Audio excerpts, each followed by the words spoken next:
Ngayon po tayo magpupunla po ng pechay. Pechay. Natin munang hihirangan ng mga bato para madaling tumubo. Para buhagag ang lupa.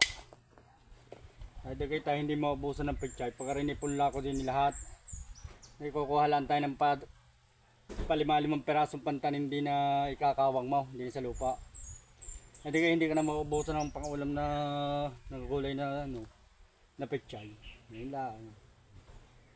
Atin munang lilinisin ng ayaws. Baka may mga bataw. Ay, makakasagabal dyan sa pagtubo ng ating pechay. Ramco seeds, baka naman. Ramco ang ating gagamitin. Ang Ramco ay subok na.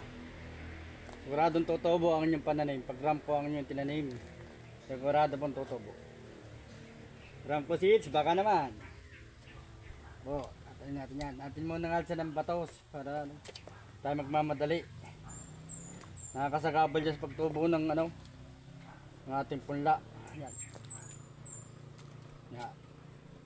Laking bagay makukuha natin yung bato para malinis. Yan. Tanggalin natin yan ng mga madudumi. Yan, mga batong maliliit ay. Sagabal yan sa sagabal sa pagtubo ng ating punla. Kala nyo kare, isang balot na rin. Naku po, mananawa na sa pechay.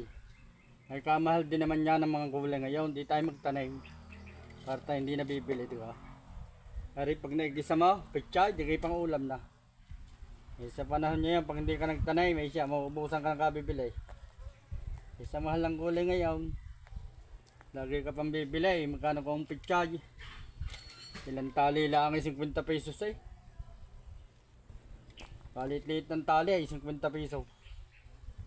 Samantalang aray, pag naipunlamot nagultawan, ay mananawa ka na.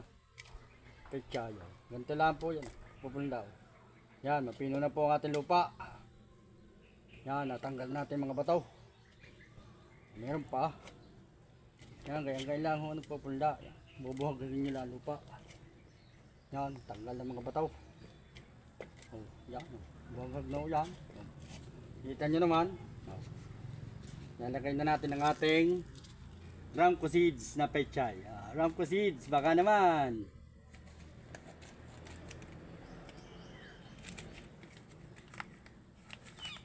Tingnan nyo ang dami na rin. Ay, pag hindi nanawa sa pechay, basta tayo masipag lang, hindi tayo hindi nawawala ng gulay. Ramco seeds. Sikat na sikat ho yan. Kanila ho nagpupunla niyan. Yan. Yan lang ho yan. Yan. Kita nyo ka. Pagkadaming tutubong yan ho. Mananawa ang pangasaka. Yan. Bubutas ka lang ulit na kunti din eh. Parang naman. May bato pa. Diga. Yan. Yan. Hindi na nawa. Yan. Natabo na mula ulit na gayaan. Hindi sa patang gitna. Wala pa.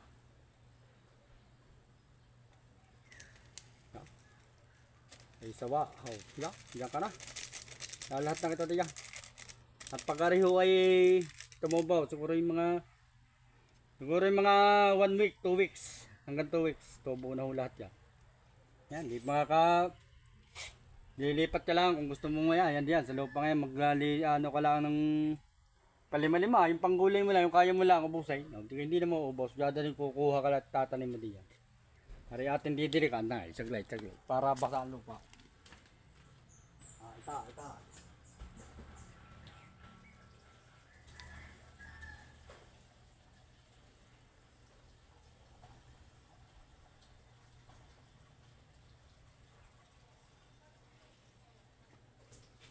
Yan.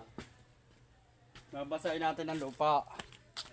Yan, babasahin ng lupa para siguradong tutubaw. Yan naman kayang Pagpapunlay kahit nasa lilim dahil may punla pala. Pag ito tumubo, kasama mo na lamang itanim. Kalat mo sa yung paligid yan. Sigurado hindi kumawala ng gulay. Pag iwahiwalay yung laki yan, hindi lalaki yung pag hindi mo pinaghiwahiwalay. Nice na, basa ng ating punla. Ayan, mga ka-followers, ang ganda na lang.